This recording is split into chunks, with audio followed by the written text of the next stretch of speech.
అంటే అచ్చుల కలయిక. తెలుగులో సందులు ప్రధానంగా 2 రకాలు.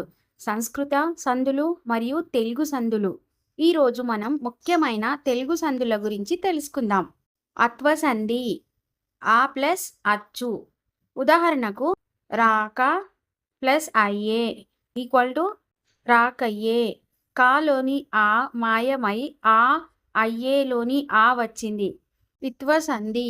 ఈ ప్లస్ అచ్చు. ఉదాహరణకు ఏమి ప్లస్ అంటివి ఈక్వల్ టు ఏమంటివి. ఉత్వ సంధి. ఊ ప్లస్ అచ్చు. ఉదాహరణకు రాముడు ప్లస్ అతడు ఈక్వల్ టు రాముడతడు. సంధి కొన్నిసార్లు ఖచ్చితంగా జరుగుతుంది. దీన్నే నిత్యం అంటారు. కొన్నిసార్లు జరగవచ్చు లేదా జరగకపోవచ్చు. ఈ చిన్న మార్పులే తెలుగు భాషకు అందాన్ని, వేగాన్ని ఇస్తాయి. వచ్చే క్లాస్లో మనం సమాసాల గురించి నేర్చుకుందాం. మీకోసం టాస్క్.